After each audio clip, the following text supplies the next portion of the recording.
The success of your veggie garden depends almost entirely on the quality of your soil. Simply put, there's nothing more important than getting your soil right. In a new bed like this, it's best to turn over the clods and remove the weeds.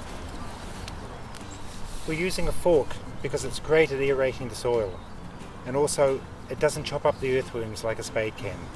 If you're going to aerate your bed with a fork, it's best to do it in early spring or when the soil dries out. If your soil is heavy and cloddy, it will only do damage to your soil. At our place, we've got one of these brilliant inventions called a broad fork.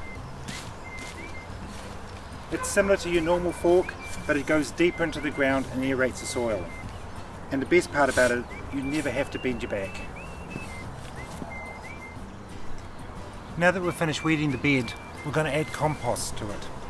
The compost we have here is quite chunky and full of carbon, and it's what's needed to feed the earthworms, bacteria and fungi, and at the same time keeps the moisture in the soil over the summer months. We put all our compost on top of the beds rather than dig them in. We use it as a form of mulch. The earthworms will come and take all of the goodness and put it down into the bottom of the soil and spread it around. Now that the compost is on the beds, you'd be surprised to know but we'll actually plant straight into them. Even though it looks chunky, the plants will love it.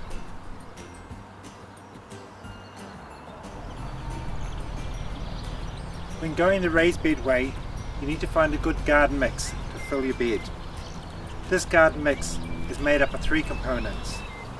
It's got the compost for the soil retention and nutrients, it's got the pumice for the drainage, and it's got the topsoil to hold it all together.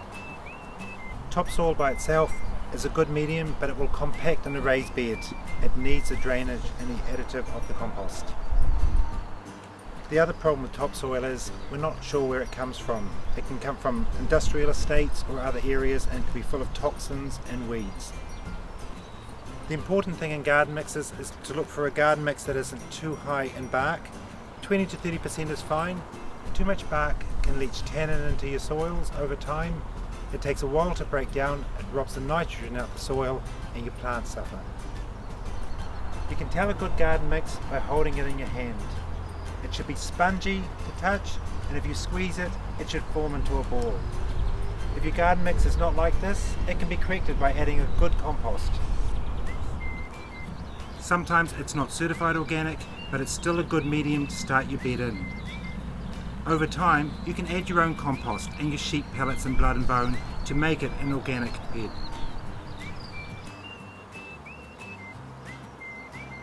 A great way to check the health of your soil is to check the health of your plants.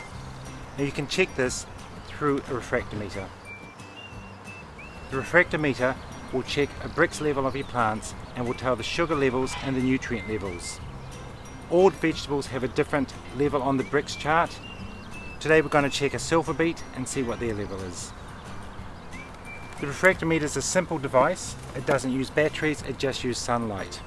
So you need a refractometer and a garlic crush. We're going to crush some leaves from the sulfur beet, put it onto the refractometer and have a look at the sugar levels. The Brix level shows about 7 for the sulfur beet. This is a good level on the scale for this type of vegetable. All the other vegetables in the garden have a different rating on their Brix level to show whether they're healthy or not, depending on the soil. The good part about having a higher sugar level is the higher the level, the healthier the plant. In plants with a Brix level over 12, it is said that the insects won't attack the plants because it becomes a complex sugar. Anything under 12 is a simple sugar which insects like. For humans, however, it's the other way around. We need the complex sugars for our body. And one last thing, every time you remove vegetables out of your bed, it's important to put compost back in as a replacement, as well as other soil additives. We add compost to the garden because the soil structure is now very crumbly in the garden.